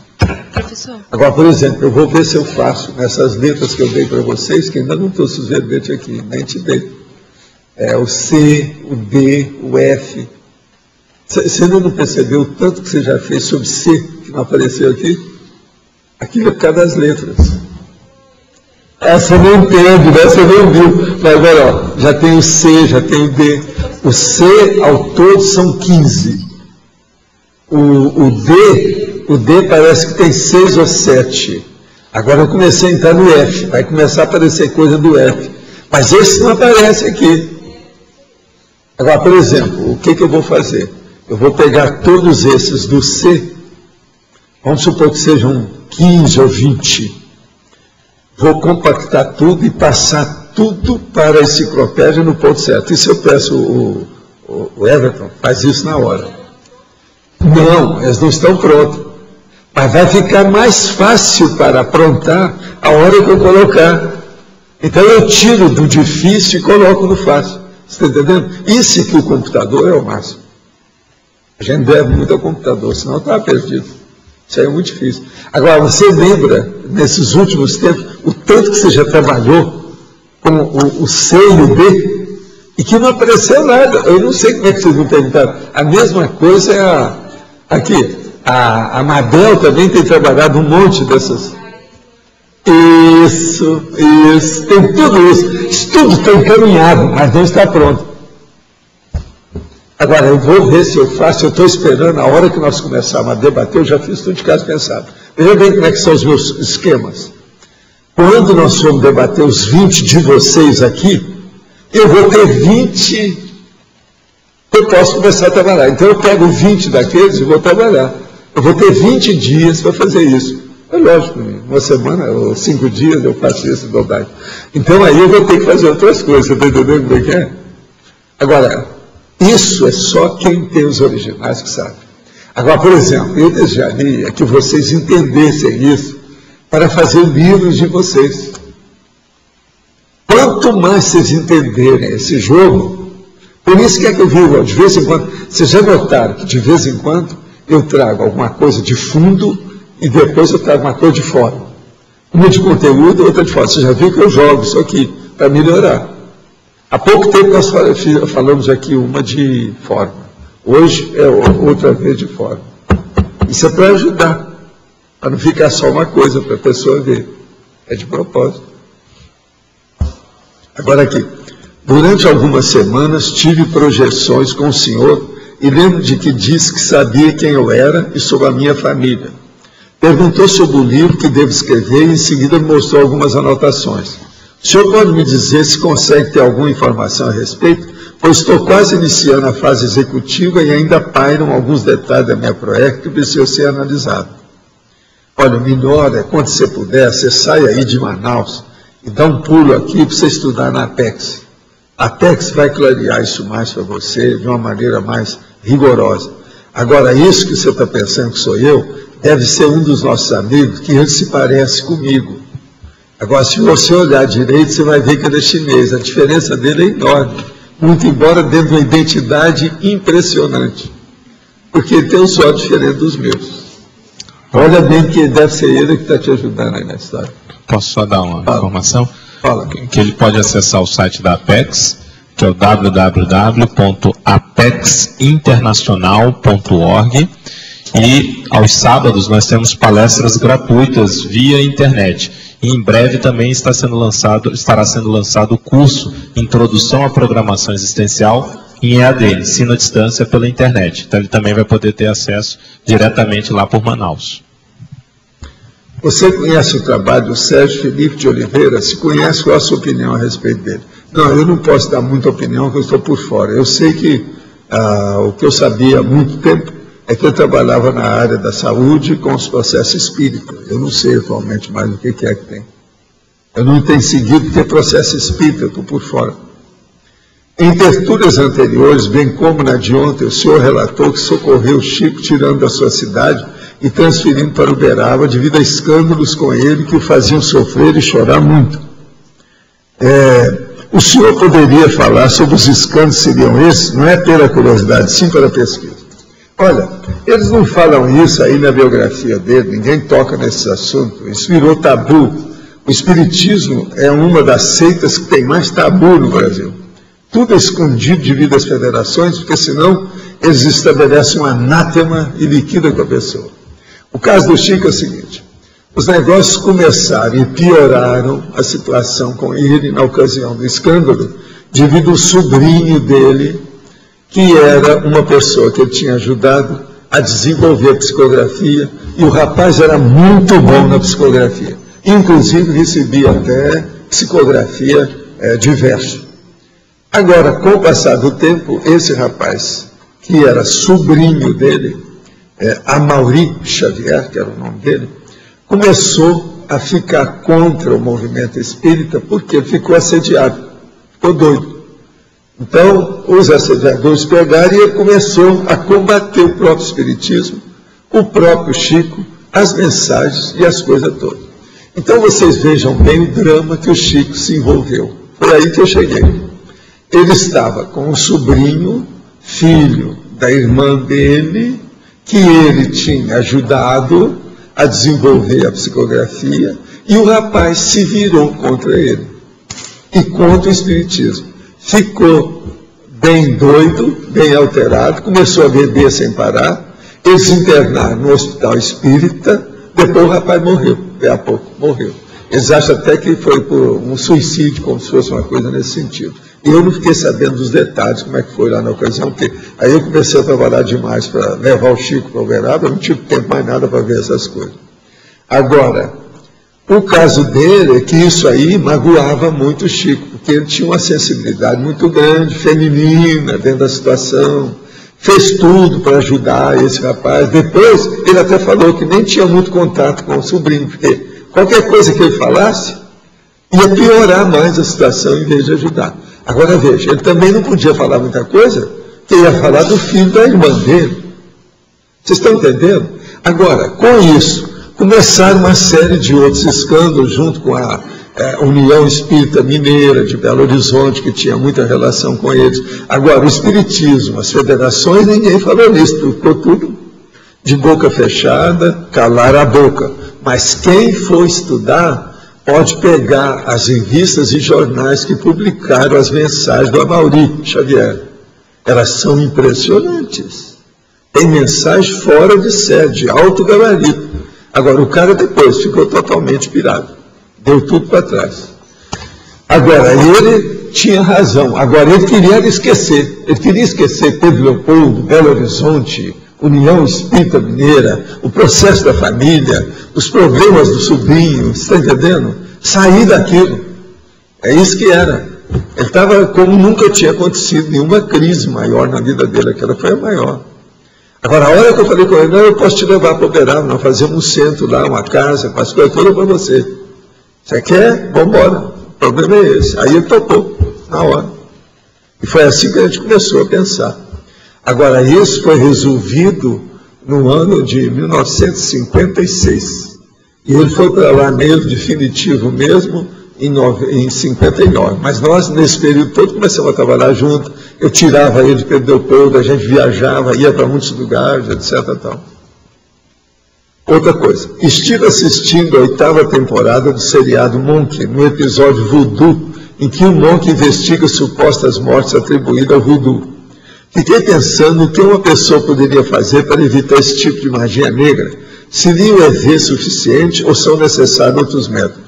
Não, o método melhor que tem é a pessoa dominar o EV e ser desassediada.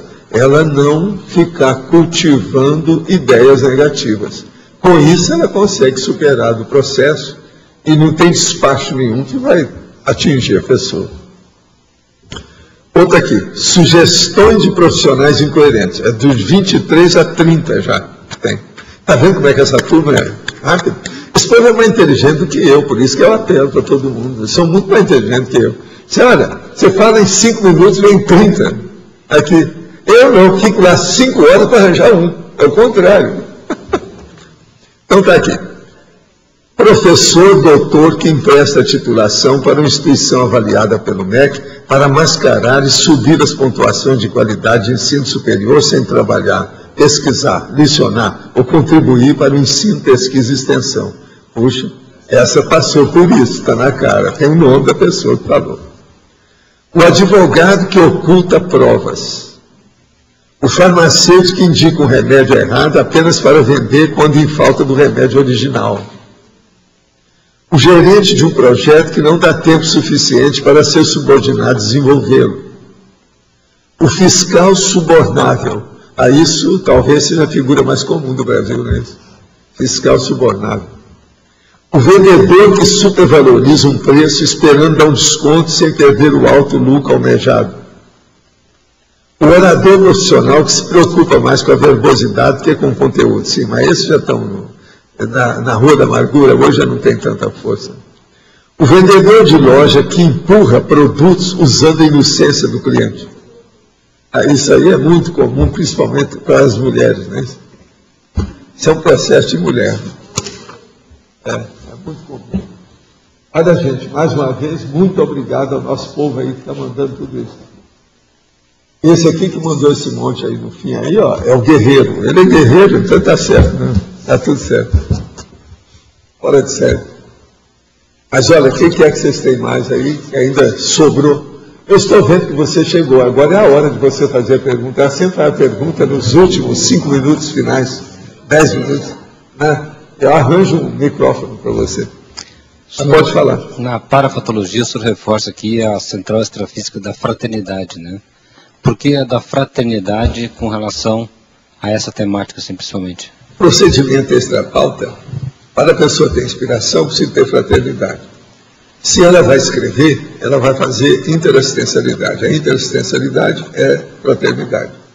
Então, eu acho que aí, no caso, talvez, né, a minha escolha da fraternidade foi a mais adequada, a mais pertinente, a mais de acordo com o processo. Não é isso? Seria a mais amparada, né? Porque o objetivo seria a interassistencialidade. Pois é, a fraternidade. É a interassistencialidade. Okay. Tem lógica? O problema é esse. Nós temos que ter lógica. Sem lógica está danado. Sem racionalidade está danado. Vocês querem acabar comigo? Olha o que quer que seja irracional daquilo que eu falar. Ou olha aquilo que tenha ilogicidade daquilo que eu afirmo. Vocês podem acabar comigo. Vem nessa. É por aí. Esse é o caminho. De modo que lógica e racionalidade são as coisas que nós mais procuramos para poder fazer qualquer outra coisa. A coisa inicial é a lógica, é a fraternidade, dentro da racionalidade. Na página 38, sim, na primeira linha no final, o resgate de recursos minimizados, bagatelizados, relativizados. O resgate dos recursos minimizados, bagatelizados, relativizados e negados. Só tem algum exemplo assim de... Os recursos, escuta só, vamos entender. Eu fiquei pensando, sabe, que é no gibi, mas eu acho que não é esse caso. Não, gibi pode ser sim. É uma coisa que você não dava valor nenhum, da hora para outra você vai resgatar. Mas tem outros exemplos. É uma coisa que você não tinha. Não, o que tem mais às vezes é alguma coisa que a pessoa guardou e que tomou preço de uma hora para outra. Ela descobre. Então, resgata uma coisa que ela não dava valor nenhum. Mas no ponto... Foi o meu caso, por exemplo, a hora que eu comprei a biblioteca que o homem deixou, o rapaz que era lá da fazenda, e eu vi que tinha uns selos. Então, eu guardei. Meses depois eu fui examinar o selo e vi que tinha uma fortuna lá, que valia mais do que a casa do homem, o terreno dele, tudo aquilo só num dos selos que tinha lá. Se eu soubesse disso, na ocasião eu tinha dado até mais dinheiro para o homem. Mas nesse processo assim, de escrita assim, mais avançado, assim, tem alguma coisa que o senhor tem algum exemplo? De que? Não entendi. Nesse processo de escrita mais avançado assim, da enciclopédia, tem alguma coisa que o senhor faz isso? Tem, às vezes tem coisa. Às vezes você descobre isso, nós estávamos falando da Pérola Negra, que você não olhou antes. Devido o quê? A falta de observação da abordagem. Você abordou até um certo ponto, mas ali faltou um pedaço para você ver. Às vezes passa alguns anos e que você vai ver aquilo. Agora, a coisa pior que tem é a hora que você escreveu uma coisa e fala assim, se eu fosse escrever hoje vai ser muito diferente. E agora já tenho mais experiência, eu descobri um monte de coisa nisso aí que faltou. Isso aí, então, é que é um processo sério. Entende? Por isso que a gente tem que acumular muitas anotações, apontamentos, registros. O senhor fala aqui, o senhor fala de recursos. É recurso. É isso que o senhor chama de recursos. É um recurso, tudo isso são recursos. São ou não são? São recursos. O resgate de recursos minimizados. Bagatelizados. Essas palavras todas existem no dicionário, o povo usa muito isso. O bagatelizado é muito usado. Até em direito. Eu estava olhando esse negócio aí do negócio, o povo usa bagatelizado em direito. Pois é, da banalidade é isso? É. Bagatelizado. Agora, relativizados. Esses aqui são terríveis. E negados. Minimizado, quer dizer, você não deu valor nenhum. Bagatelizado, você achou que aquilo era insignificância, bobaginha, pedaço. E relativizado. Não, isso é muito relativo, não tem tanta importância, não vale a pena. E isso tudo é tolice, não é por aí. Às vezes é o que tem importância, sim. Se examinar, ver com calma. Agora, existe aqui os atos de zapear, twittear, blogar, orcutar, internetear, enriquecendo as buscas de novas pistas. Aqui eu estou de acordo com a televisão. A televisão está fazendo isso tudo lá. É isso? Agora, lá não tem internetear, não. Agora parece, zapear tem, twittear tem, blogar e orcutar. Tem? Então, tem o internetear, que não tem. Esse mesmo é mais antigo. Desde 19. Agora, se de ver esse, como é que é? O 4, que vai sair aí. Né? iPhone 4, é esse? iPhone 4. É o grandão. Eu quero um desse tamanho aqui, ó. Um dia ainda vai ter. Aí eu posso ver os filmes. Posso ver os filmes. Então, você já pensou, Kátia, você já vai se preparando um dia para ter o iPhone 4 grandão só de filme. Eu quero todos os filmes da Inglaterra. Da do Rank. J. Arthur Rank. Aquele que batia bom. É esse que eu quero ver. Eu tenho uns filmes lá que eu ainda quero ver até hoje. E a gente pode aprender muita coisa lá do inglês deles e da história que eles tinham. Muito bom. O Arthur Rank. E esses filmes são difíceis de você achar. Eu achei alguns aquele dia que eu fui a Belo Horizonte, que o cara lá importava. Alguns eu descobri lá. Tem aquela Gainsborough. Tem várias dessas atrizes da época fora de série lá da Inglaterra.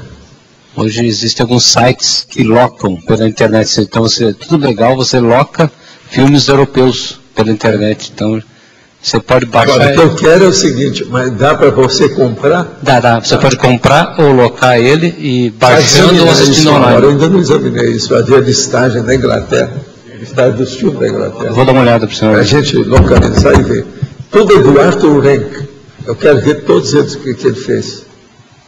Ele é o seguinte, começa com um gongo.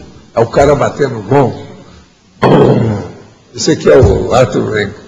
É o logo dele. Hein? Arthur, com TH. Rank. R-A-N-K. Rank. Professor Valdo? Agora ele é J. Arthur Rank. Mas você põe só Arthur Rank, você vai achar, porque não tem outro nome. Aqui, Na professor. Inglaterra todo mundo conhecia. Letra B. Eu tenho algumas dúvidas aqui, eu estou pesquisando sobre livre-arbítrio. Eu posso dizer que os níveis de livre-arbítrio, quer dizer, o nível de livre-arbítrio, ele tem uma correspondência com o nível de cosmoética pessoal? Depende da pessoa, né? Você não pode generalizar isso aí. Isso aí depende do temperamento da pessoa, o que ela faz, como é que é. Isso é difícil.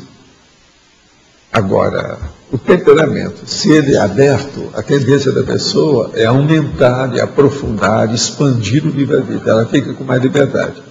Quanto mais abertivo consciencial, desde que seja cosmoético, a pessoa adequada, moralmente boa, eticamente, profissionalmente bem, ela vai aumentar tudo, porque vai ter assistência, o ambiente é bom. Ela vai abrir o caminho.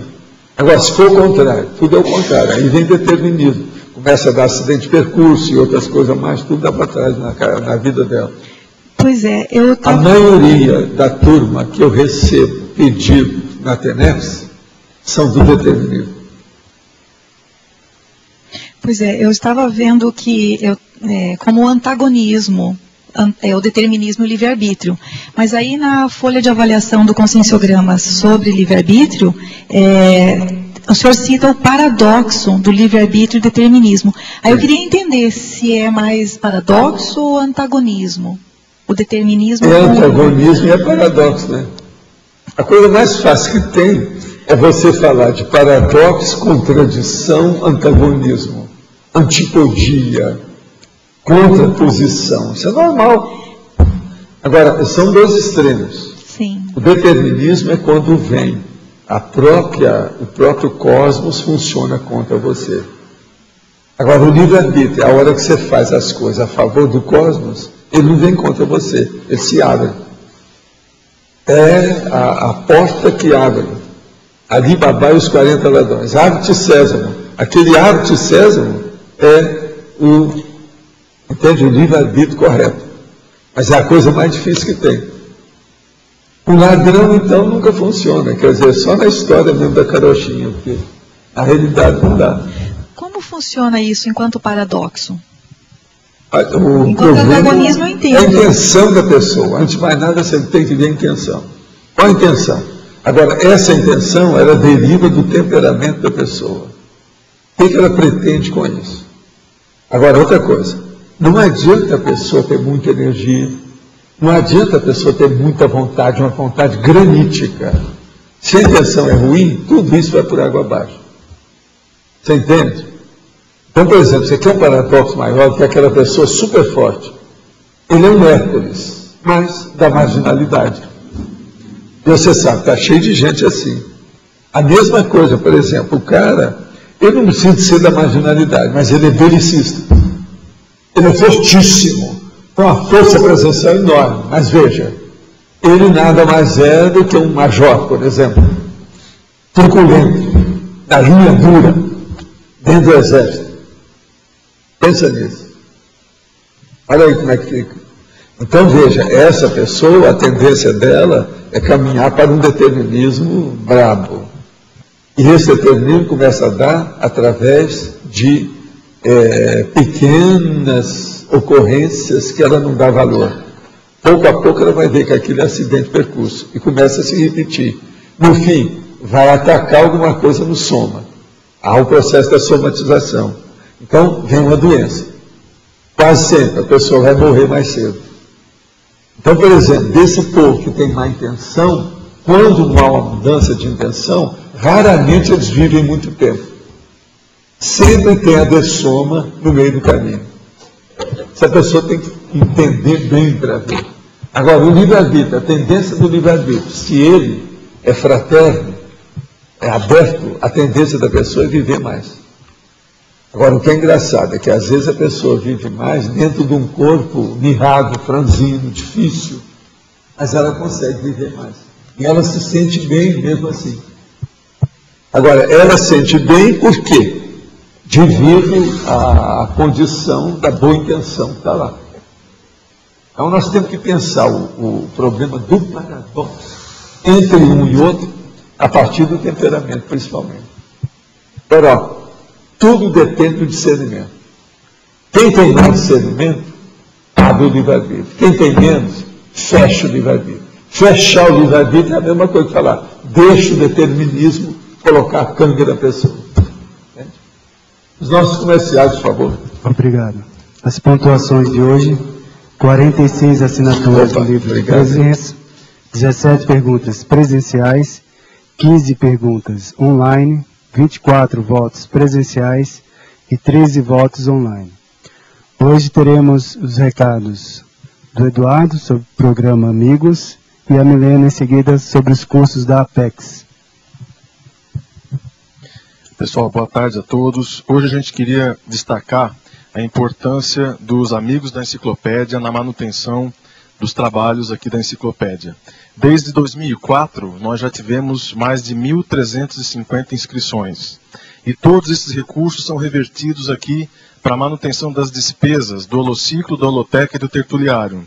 Aquelas pessoas que não têm ideia dessas despesas, a gente gostaria de mencionar alguns itens fundamentais do trabalho. Por exemplo, cubas, onde são guardados, armazenados, revistas, jornais, papéis em branco, clips, grampos, a própria iluminação, custos com funcionários, material de limpeza, água, galões de água mineral, material de informática, a própria transmissão aqui da tertúlia, os custos de transmissão, material de escritório, de correios, assinatura de periódicos e internet, enfim, vários outros itens.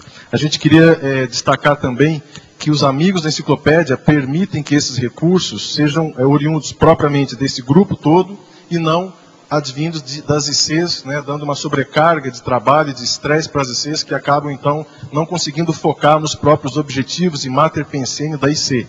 Então, a participação do amigo da enciclopédia é fundamental na elaboração, na pesquisa e no trabalho da enciclopédia da Conscienciologia. A gente lembra também que as empresas que têm afinidade com o trabalho da Conscienciologia podem estudar a possibilidade de serem patrocinadoras aqui do Tertuliário, tá? E a gente oferece várias formas de divulgação da empresa, inclusive no site, no nosso novo site, que a gente deve lançar agora em julho, e aqui também no hall do Tertuliário, além dos vídeos que aparecem antes da tertúlia e dos nossos recados aqui ao final da tertúlia.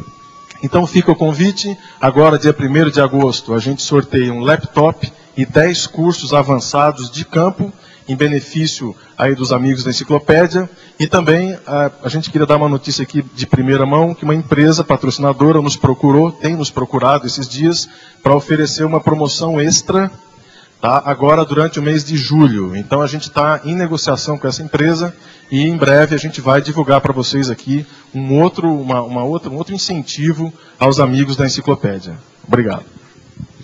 Boa tarde. A Apex ministrará agora no mês de julho, nos dias 17 e 18, o curso Introdução à Programação Existencial. Esse curso não tem pré-requisito, então para aquelas pessoas que nunca fizeram curso de Conscienciologia e gostariam de conhecer os conceitos principais, terão a oportunidade de realizar esse curso aqui em Foz do Iguaçu.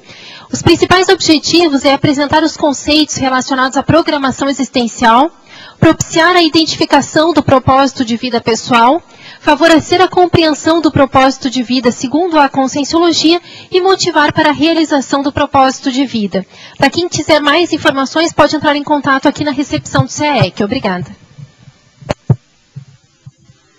Informação conscienciológica é o verbete eleito para amanhã com 8 votos, a especialidade comunicologia. Obrigado a todos e uma boa tarde.